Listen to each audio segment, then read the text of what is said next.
Hello, it's John Heaton. Today I'm going to review an album by an artist that I haven't reviewed. I don't think I've reviewed an album from him on my channel. It's Harry Nilsson, and the album I've chosen is the one that he did with John Lennon in 1974, John Lennon producing, and came out August the 19th, 74 in the US, August 30th, 74 in the UK. And it's a pretty interesting album. It's a little bit mixed, and I'll tell you what my favourites are, but just before we go through the tracks,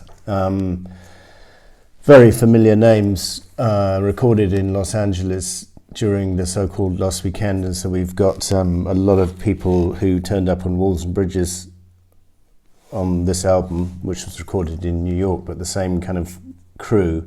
Jesse Ed Davis is on here, Ken Asher is on here. This is the album cover, by the way, and quite amusing, the gatefold. And then we've got all the pictures, bit similar to rotogravure, that gatefold there, and we've got the words, which is always nice, and then on the back you've got the musician credits telling you who plays exactly what on which track, which is always nice to have. And as I say, we've got Jesse Ed Davis, Keith Moon is on here, Danny Cooch, Ken Asher, Jim Keltner, Ringo Starr, Sneaky Pete. The pianist Jane Getz is on here, and she, I remember, features on rotogravure, playing piano on, at least on Dose of Rock and Roll, I seem to remember. Jim Horn is on here, Bobby Keys, Klaus Voormann. So the usual crew, and John is not actually playing guitar, he's just sitting in the producer's chair, and by the look of it, they share the arrangements. It says exactly who does the arrangements on which track, whether it's a joint effort between Harry and John, whether it's just John or whether it's just Harry. So as we go through the tracks, so that the album starts with one of my favourite Nilsson tracks of all time, Many Rivers to Cross, which is actually a cover song of the 1969 hit from Jimmy Cliff, but Nilsson pretty much makes it his own and does a storming version, and he's kind of lost his voice during the making of this album.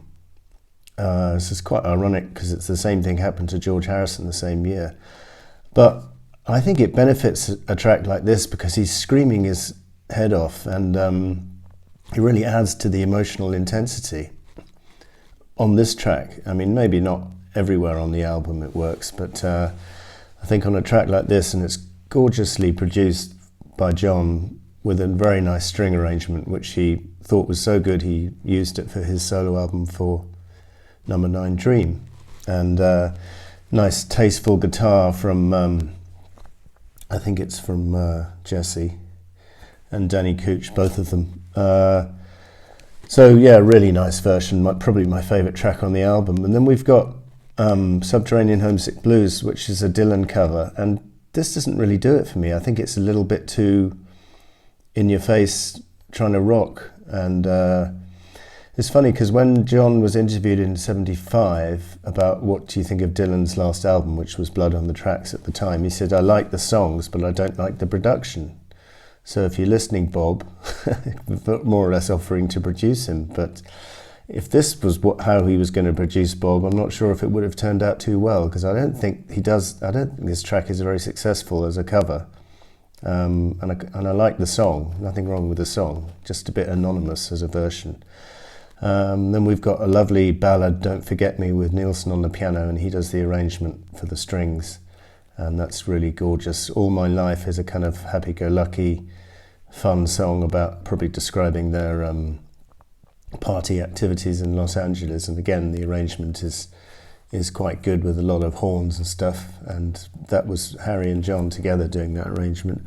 And then we've got a very interesting song called Old Forgotten Soldier, where Harry's voice again is struggling to hit the notes, but it's also another song where the broken voice kind of adds to the deep meaning of the song. Here is a soldier who's basically in his old age and all his wartime exploits have been forgotten, and he's just living out his last years without anyone knowing who he is and what he did and how he sacrificed stuff for his country or whatever. And it's a very moving song.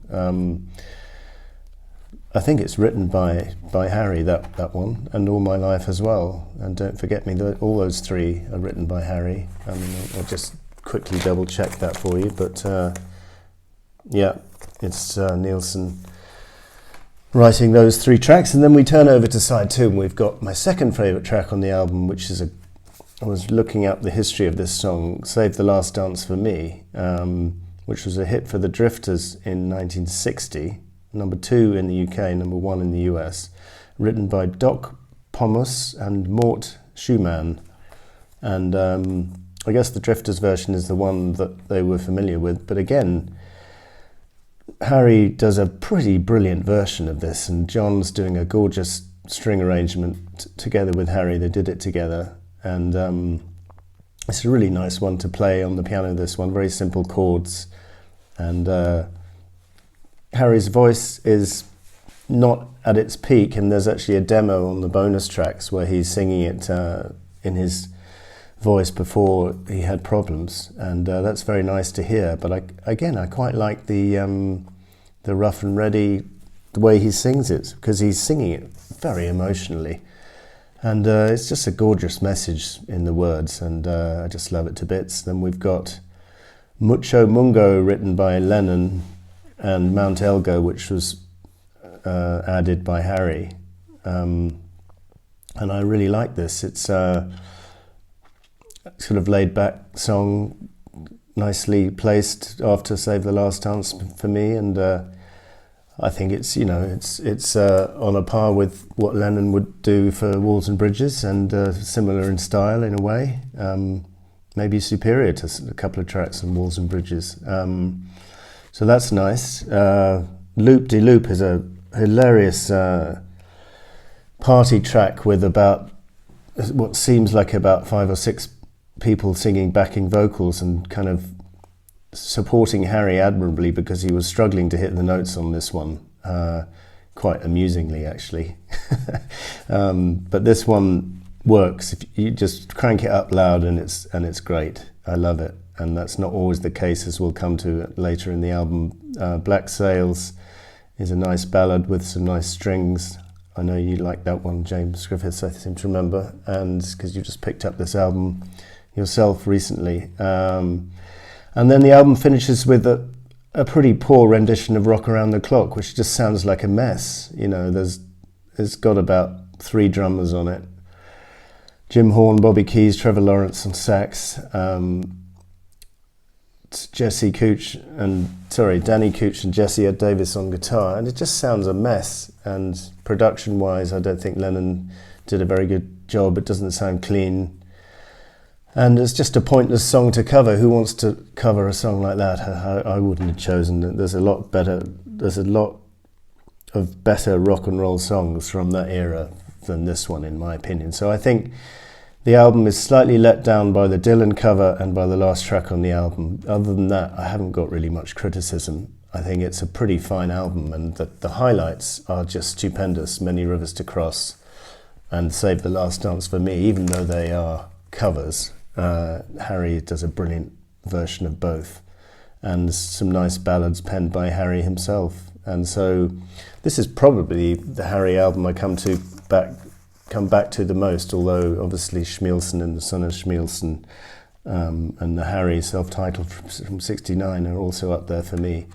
But he would struggle to maintain this quality in the remainder of the 70s, and culminating in Flash Harry, which was a disappointment in 1980.